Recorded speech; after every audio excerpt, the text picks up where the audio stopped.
Welcome to the Real Logic Show. I'm your host Charlie, and here we deep dive into all things movies, from the biggest of blockbusters to the hidden gems, figuring out what works, what doesn't, and why. So grab your coffee and let's talk movies. Imagine waking up all alone in deep space with no memory of who you are and slowly realizing you might be the only person who can save Earth.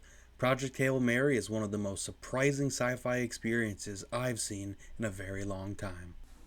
This movie follows Ryland Grace, played by Ryan Gosling, who wakes up all alone on a spaceship with no memory of who he is, how he got there, or why.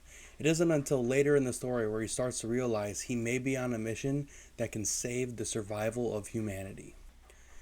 This is one of those sci-fi concepts that actually feels pretty fresh. It's not just space for the sake of space. Everything has a purpose, and everything has stakes. It reminds me of The Martian to some degree, but with way more mystery baked into it. This is basically a one-man show for a large part of the movie, and Gosling himself absolutely delivers. You feel the confusion, the fear, the humor. He makes the science feel human. Now, this isn't dumbed down sci fi. The problem solving, the physics, the humor, it all feels very real and very human. The biology of it all is very grounded, but somehow this movie never feels boring. It somehow manages to balance the tension and the humor, the emotional moments, and even the just the wonder. It all seems to come together fairly well.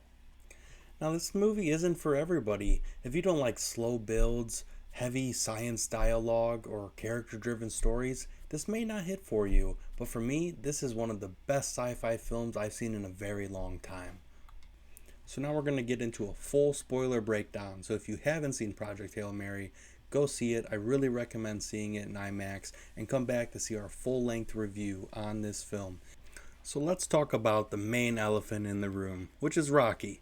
I did not expect an alien character to be the emotional core of this story, but Rocky is not just a gimmick, he's literally the heart of the movie. The way they build communication between Grace and Rocky is one of the coolest things I've seen in sci-fi. This is where the movie separates itself. It's not just save the world. It becomes two beings from completely different species learning to trust each other, and that's pretty powerful. When Grace chooses to go back and save Rocky, that's when the movie really locks in. It stops being this mission story and becomes a true character story, and the ending was honestly perfect. Grace didn't choose to go back to Earth. He stayed, built a life, evolved, and that's actually what the story needed. This movie is really about sacrifice and connection and purpose. It asks a very important question. What would you do if you were the only person that could save the entire human race?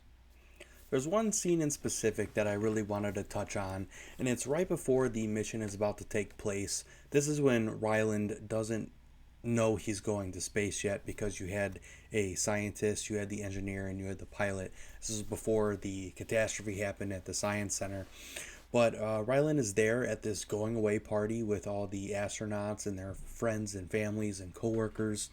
And what really stood out to me was Ryland's psychology at this time, not understanding camaraderie.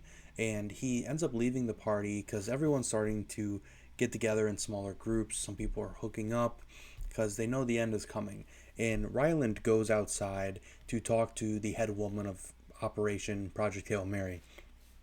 And she's basically breaking down how camaraderie isn't her way of coping with things and like going through change. But for the rest of them, it worked. So they had their little confrontation outside. He ends up going back inside.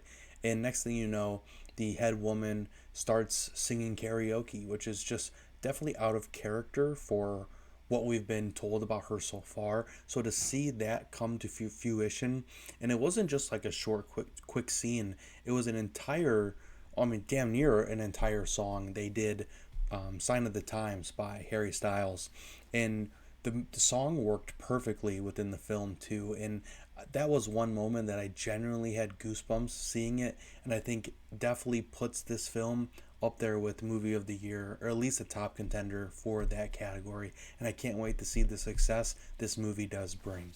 For me, this was a solid 9 out of 10 sci-fi film, one of the best I've seen in a very long time. Can't wait to see the success it brings in the future, but it does bring us to a question. What did you guys think about Project Hail Mary? And most importantly, would you go back and save Rocky? I'd love to hear what you guys think in the comments below. If you could, like, comment, and subscribe. We'll see you on the next one. Thanks for watching.